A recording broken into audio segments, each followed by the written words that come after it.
Okay, so last Thursday, we completed the 12th shloka of the 18th Adhyay. And in that shloka, Bhagwan Krishna is telling Arjun that there are three fruits of action. Whenever you do an action, there are three kinds of results that you will have. And we discuss them: Anishtam, Ishtam, Mishram.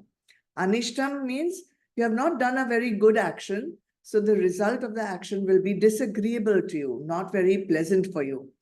Ishtam, good action, good result, pleasant, agreeable for you. And Mishram, since we are not all 100% good and 100% bad, some of our actions are good, some of our actions are not so good. We are a mixture of both. So the result also comes as a mixture called Mishram. And clearly, Bhagwan is saying that these results of fruits of action are going to come to you after death. Okay, so this is what happens to the Atma after death. Now, clearly, the way to come out of this problem of having disagreeable karma, agreeable karma, mixed karma, Bhagwan has advised Arjun clearly, don't expect any fruit of action. If you don't expect any fruit of action, then obviously your action will become pure. And because it's pure, you will not have to incur any karma. That was in Shlok 12. Now, if I don't want to incur any fruit of action, I need to study what is action more deeply. And that is what the next shlok is coming about. What is action? And what makes up an action? What constitutes an action? And who is actually doing the action? That is important for us to understand. If we want to give up the fruit of the action, the next question that one needs to answer is, who is actually doing the action? Because the doer will get the fruit of the action. Let's go to Shlok 13. I'll chant it first. Panchaitani mahabaho karanani nibodhame sankhye kritante proktani siddhaye sarva karmanam. In the branch of learning known as Sankhya, which prescribes means for neutralizing all actions, the 5 factors have been mentioned as contributory to the accomplishment of all actions. Know them all from me, Arjun. Arjun. What is the name that Bhagwan has used for Arjun in this shloka? Mahabaho. Maha, great. Baho, arms. Who would be mighty armed? Who would be that mighty armed person? A warrior. A warrior is one that has mighty arms. He needs to use his arms to use his weapons and to do all the actions. Especially Arjun. Arjun is an archer, and so he needs to use his arms, and he's a renowned archer. Why is Bhagwan using, every time I have explained, Bhagwan chooses the name that he wants to use for Arjun depending on what he wants to convey to Arjun in the particular shloka. So what is he trying to convey here? He's trying to convey that you have Mahabaho, you have mighty arms. Now you have to use these arms to do action, karma. Remember, in the first Adhyay, Arjun does not want to do his duty. He does not want to fight this battle. So he's telling him, you have mighty arms. You have the arms of a warrior. You must fight this battle. You must do your duty, do the action. Why? Because you will be fulfilling your dharma of Kshatriya. However, Arjun had so many fears. What will happen? What will happen to me? What will happen to the ladies in the kingdom? What will happen to my friends? What will happen to my relatives? He says, do the action to fulfill your dharma.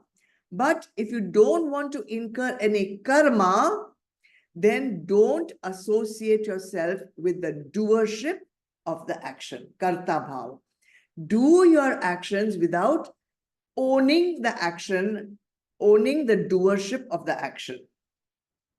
Now, Arjun would probably think, yeah, Bhagwan Krishna, you're telling me all this because you just want me to fight the battle.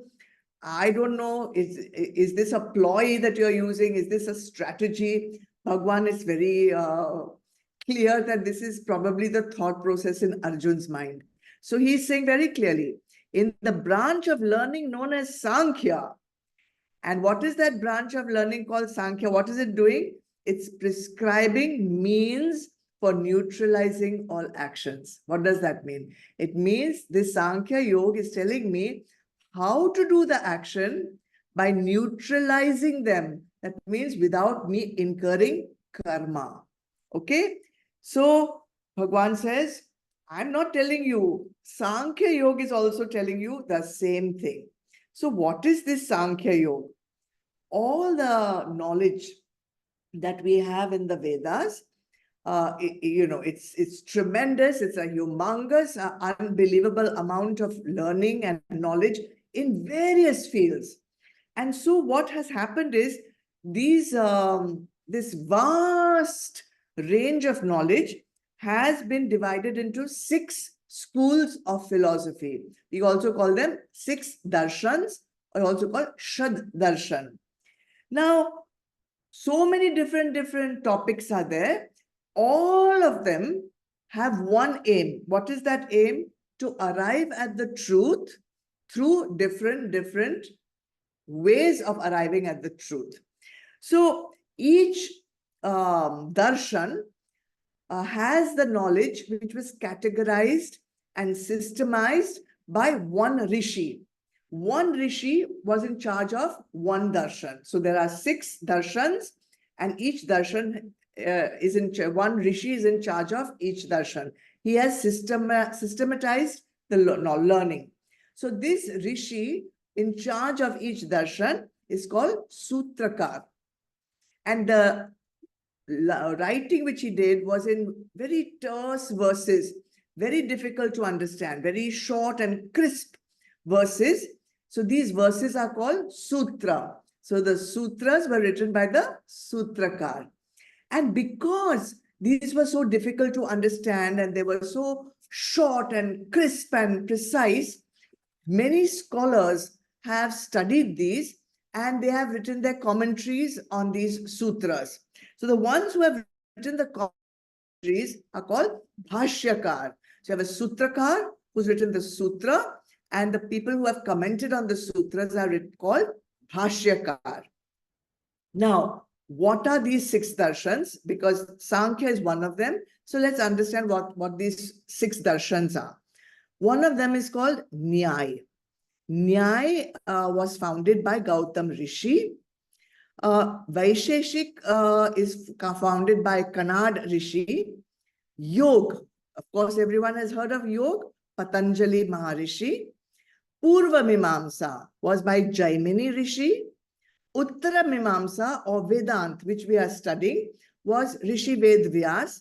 And of course, the name given to him is very much later was named Ved Vyas, but earlier his name was Rishi Badarayan. And Sankhya. Sankhya Darshan is written by Kapila Muni. So now what is this Sankhya Darshan? If you see the shloka, it's written Sankhya Kritante Proktani. Proktani means it is spoken by the Sankhya Darshan. Then what is this word Kritante? Krita standing for action. Ante, ending. So it's a philosophy in which all Krita actions end. All effects of actions end when? They end when knowledge arises within the self. So what exactly is this Sankhya Darshan, which is mentioned in this shloka? It's a dualistic philosophy. It's not like Advait Ved, it is Dvait Vedanta. So it's a dualistic philosophy, and it is based on 2 independent principles, you can say. One is called Purush and the other is called Prakriti. So Purush, we all understand as the absolute consciousness. that is unmanifest. We cannot see it. It is indescribable. Purush, unmanifest, absolute consciousness. Prakriti, on the other hand, is the manifest part of the universe. It is where you can say the primal motive force, which is responsible for all the change and the evolution in the material world, and from where all creation happens. So that is Prakriti, Purush. And according to Sankhya Yoga, these are two separate entities, Purush and Prakriti. And it's a very precise science. It enumerates very systematically all the different things that can be known in this entire world. And by knowing this, Sankhya Yoga says you can neutralize the effects of all actions. Effects of all actions means karma. And when does this happen? It happens when knowledge will arise in yourself. At that time, all notions of doership will end. So Bhagwan is trying to tell Arjun here that you do your karma, means your duty, do it 100% well, because it will be fulfilling your Kshatriya dharma. But if you do it without the notion of doership, you will not get any effect of the action. That is, you will not get any karma. So now, in this Sankhya Yoga, 5 different factors have been enumerated as being responsible for any one action. Normally, when we say, who has done this? You'll say, I have done this, or he has done this, or she has done this. We attribute actions to people in general, like one person has done the action. We have not analyzed. So Sankhya Yoga has analyzed who exactly is doing the action and what is this action, who is responsible, what are the factors responsible for any given action. So let's go to shlok number 14, and there Bhagwan is clearly telling you what those factors may be. Let's read it. Adhishthanam tatha karta karanam cha prithag vidam vividhascha prithak cheshta daivam chaivatra panchamam. The following are the factors operating towards the accomplishment of actions. What are they? The body and the doer, the organs of different kinds, and the different functions of manifold kinds. And the 5th is Deva, latencies of past actions. Okay. The translation into English is a little bit not very accurate, but let me explain what these 5 factors are. The first one is Adhishthanam. Adhishthanam. Adhishthanam is like the support, what the substratum almost. So what is the Adhishthanam of all actions? The body. The body is the Adhishthanam. And this body has a lot of likes, dislikes, happiness, sorrow, all kinds of things are happening in this body. And we have said that this body has 9 gateways. So through these gateways, some stimuli enters us, and then through the same gateways, the response goes out. So the body is the Adhishthanam, which receives stimuli and also creates responses to those stimuli. So the first factor in an action is Adhishthanam, or the body. Then what else? Karta. Karta means the sense of doership, the I, the ego. Which I? The limited jiva I, the I which thinks it is the body. So when you get a stimuli through, let's say, through the eyes, we say, I see. You get the stimulus through the ears, you say, I hear. and then you do an action, you say, I do. So this I do, I see, I act, I eat, I sleep, all this is called the doership of the action. Okay, so that is karta. So you have a body, and in this body, there's a notion of I, which is not the correct I, but it is the I which kind of takes on all the let's say, the merit of all the actions done by different sense organs. And then, of course, you have the organs, karanam. So you have 5 organs through which you see perception: eyes, nose, ears, taste, skin. So you have these 5 organs of perception. You also have the 5 organs of action. You have man and buddhi. There are 12 karanam which are included over here. So with your eyes, you see, if you have to do an action, some stimulus has to come in. So the organs of perception. Then the response has to go out. That is the organ of action.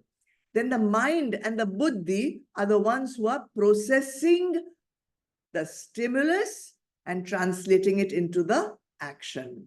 So we have 3 so far: the body adhishthanam, the karta, the doership, notion of doership, and the karanam, all these organs through which this action is happening.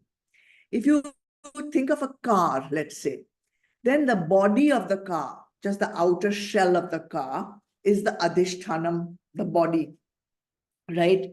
And the doership, the one who's doing the karta, would be the driver who's driving the car. And the karanam is like the engine of the car. It's processing the petrol, and it's moving the wheels, and it's doing all these things, right? Then the 4th one, Bhagavan says, is prithak cheshta. Prithak cheshta, 5 pranas. We have 5 vayus, 5 pranas. Main are 5: prana, apana, then what? Vyana, udana, and samana. Prana is that which ingests everything inside. These are physiological functions. So what the processing plant, you can say, the processing plant of the body. So the prana takes things in, apana eliminates things out, vyana circulates, udana is responsible for all upward movements in the body, and samana, absorption, assimilation, digestion. All this work is happening without us even being aware of them. And Bhagwan uses the word prithak, distinct, unmixed. Each prana is doing its own work. And then there are other upapranas also. In fact, I believe there are something like 49 different pranas doing different physiological functions in the body.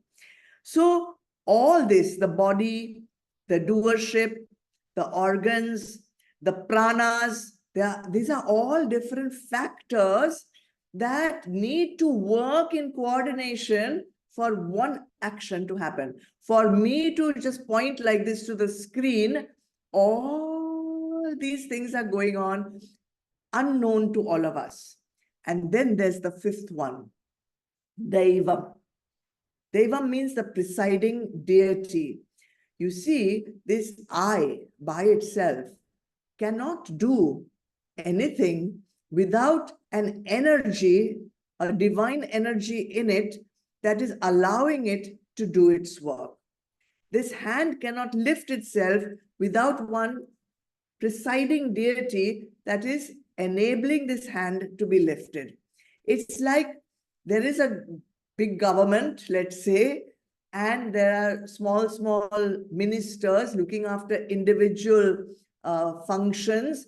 Now, every time somebody wants to go and build a road, then they have to talk to the road minister. So these devas are looking after all the different functions in the body. So there's a faculty of hearing that is looked after by Digdevta. Then there's a faculty of touch, looked after by Vayu Devta. See, without air, you will not be able to touch. Faculty of sight, Surya Devta. Without light, you will not be able to see, right?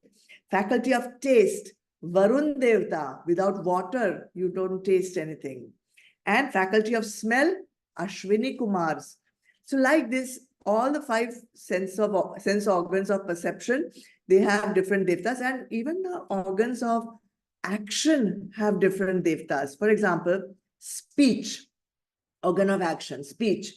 So Agni Devta. See, there's fire. That is why our speech sometimes burns people. There's Agni Devta there. Faculty of grasping, Indra Devta. See how Indra always wants to grasp things. Faculty of walking, movement, Vishnu Devta, protection, maintenance. Maintenance means walking, Vishnu Devta. And faculty of elimination, when you get eliminated, which is the Devta, Mrityu Devta. And procreation, Prajapati Devta. Prajapati is the one who has created all the progeny in the entire universe. So these five factors, let's recap them. Adhishthanam, Karta, Karanam, Pritakcheshta, Devam. Now, did you notice that nowhere in these five factors is the Atma or the self mentioned, right? Atma or the self is not a doer of any action.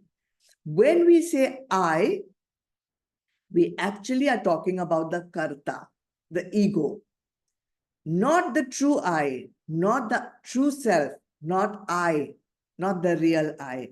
Because the real I does not do any actions. The real I is only the witness of all these five elements working together to do an action, right? So now, what kind of action are we talking about here? Is it only Nitya karma? Is it only Kamya karma? What are the kinds of actions? A short little, very interesting shloka. Let's do one more. 15. Sharira vang mano bhiryat karma prarabhate naraha nyayam va viparitam va panchayate tasya hetavaha. These five, which I just told you, are the contributory causes of whatever actions, prescribed or prohibited, that man performs with the mind, speech, and body. And this is the interesting part. Firstly, let's get rid of the fact that all actions, whether they are good actions, bad actions, prohibited, prescribed, these five factors are at play for all the actions. Then Bhagwan says, the interesting part which I find in this shloka is Nara. You see the word Nara? Nara means human beings. They perform actions at three different levels. When we think of action, we just think of an action like picking up a glass, going here, walking there. But there are three levels at which action are performed where these five factors are at play. The physical body, sharir, the speech, vang, and the mind, man. So these are the three levels at which actions are performed. Let's talk about the physical level. Most easy to understand, nothing to explain. It's visible. You can obviously see the action because it's at the physical level. But compared to the other two kinds, this action is limited because there's a limit to how much a body can move at any given time.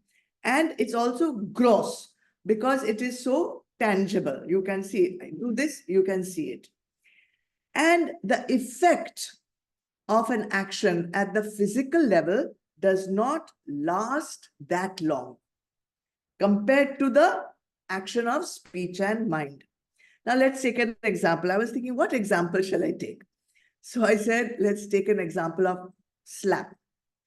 If someone slaps, that's a physical level, right? You're using your hand, it's gross, it's obvious, it's visible.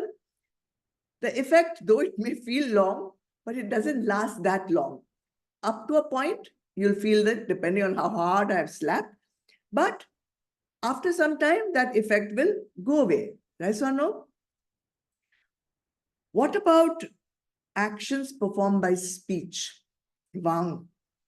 Speech is more subtle than a physical action. So but its impact is more powerful than a physical action. Why is that? What is the impact? So any word spoken to a child from birth as it's growing up through childhood, all the words that we speak to the child are creating sanskars in the mind of the child. That is the power of word. So it's creating pathways, it's creating impressions, it's creating sanskars through which the child will operate all through his life. Secondly, if you say a good word, then a good sanskar will be formed. If you say bad words, negative words, then negative sanskars are being formed. And that is the power of word. Words of teachers are what helps the child get educated. Words of gurus can change your life.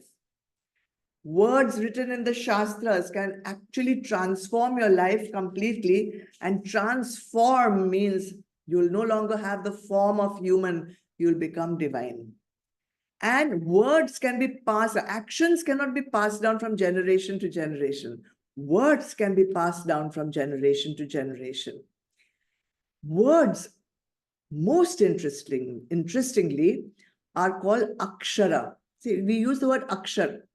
Akshar means indestructible. They cannot be destroyed. Once a word is spoken, it remains in the Akashvani forever. Forever. And there are people who have the skill to become so sukshma in their thought process that they are able to access those words. That is how the Shrutis were heard by the Rishis. Those words are there. They will never ever be destroyed.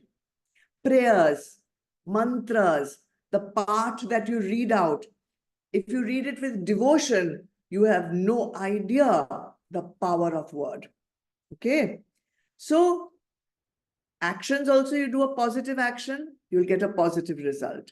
Negative action, negative result. Positive words, positive result. Negative word, negative result. So a positive word will create harmony. Positive words, positive speech creates peace, maintains peace. Whereas a negative word will create unrest. A negative word will create disharmony. So let's go back to the example of slap, right? So what is, in a physical action, the slap is given and it's over. Whereas the effect of a rude word, the effect of insult, an effect of, meanness in your words remains for a long time. Long time. It is longer than the effect of the slap. You will go on thinking of it again and again and again. The effect in the heart, in the mind, will remain for a long time. So that is why Vang, speech, is more powerful than a physical action. But it is also an action, and it also has karma. What about the mind? Actions in the mind. We never thought of actions connecting it to the mind. We thought mind means thoughts. But no, according to Sankhya Yoga, mind, the thoughts in the mind are also considered as actions in the mind. That is why, when there are Siddha yogis who are, meditators sitting for a long time with sadhana, just by that thought, they can influence any action in the world. That is the power of thought. Much more powerful than word, and 1,000 times more powerful than a physical action. Because their intentions are so pure that they influence the welfare of all of humanity. And whatever action you do at the level of the mind, this is how subtle it is. It will affect the action at the level of speech, and it will again affect the action at the level of the body. So action in the mind is more basic. It's controlling action at the level of speech and action at the level of physical body. Action in the mind also incurs karma. So in short, whether you do a physical action or you speak a word or you think a thought, all these are actions. They are all going to create karma. So you are 100% of the time on candid camera. Nothing is escaping the law of karma. So at the level of mind, thoughts, see again, somebody has slapped, then what will remain? Grudge will remain. Pain will remain. Pain is level of intellect, right? Pain, grudge, anger, so many things, bitterness, all this effect lasts longer than the physical pain of a slap. Sometimes it lasts an entire lifetime. And not only are you content for it to last your entire lifetime, we also pass it on to our next generation. We also infuse hatred in the next generation just because of this thought process, which is never ending. So whatever be the nature of action, whether it is physical or verbal or mental, these 5 contributing factors are at work. Once again, what are they? Adhishthanam, Karta, Karanam, Prithakcheshta, and Daivam. All these are at work, no matter what kind of action. So what you have to do is, before we meet next Thursday, hopefully, you will be able to do some of this homework. See, actions are happening all the time, and actions are compulsory. So become aware of your actions, and not just the physical action. Become aware of your verbal action. Become aware of your mental action, all 3 levels. See, we are in the process of becoming aware of our most innermost true self. So we cannot be aware of this most subtle, most undescribable self if we are not even aware of our most gross, tangible actions. So start with the physical, the speech, and the thought. And remember that karma applies to all these 3. Now, you can definitely control your physical actions, yes or no? More difficult to control, speech. It just comes out because we have not done any training. But what is absolutely uncontrollable is the thought. How do you control a thought? You can't control a thought. It is going to rise depending on all these 5 factors which are within you. So, one small sadhana. If a action happens, you know what to do, how to control it. If a speech happens, you know how to bite your tongue and stop it. But if a thought occurs, which is not very palatable, let's say, then immediately do this sadhana, which I had given long time back, delete. Immediately say delete. So don't take ownership. Don't take ownership of that thought. Even if you happen by mistake to say something which you're not supposed to say, immediately do delete. Don't take ownership. Don't take doership of that action. Okay? One more tip I can give you. When you become aware of your thoughts, which are not so palatable, maybe there's anger, greed, pride, then immediately once you become aware of it, use pratipaksh bhav. Immediately change it to an opposite positive action. Let go the negative and let God in through the positive. So for example, if there's anger, then immediately do shama or immediately do daya. Feel daya, feel kshama. Difficult. I don't say it's easy, but this is a sadhana. Sadhanas are not always going to be easy. If there's greed, rising within you, then immediately change it to generosity. Or let's say fear. If fear is rising, change it to faith. Like this, rajas, tamas is rising, change it to sattva. Become aware. Become aware of what is going on. Hello, it's going on in your own body, right? It's going on in your own mind. So if you don't know what's going on in your own body and your own mind, how will you ever be the master of it? You want to know what's going on in your house so that you are the master of your house. But what about this house? So it's time to know what's going on in your deha, in your house, in your body, right? Try it out. Try it out. Next time we'll do some more shlokas from Adhyay 18.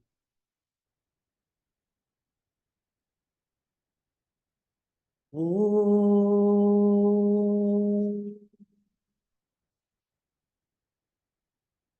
Om.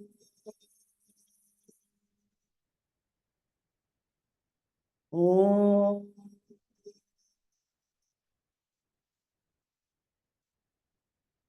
Asatoma Sadgamaya Tamasoma Jyotirgamaya Mrityurma Amritam Gamaya.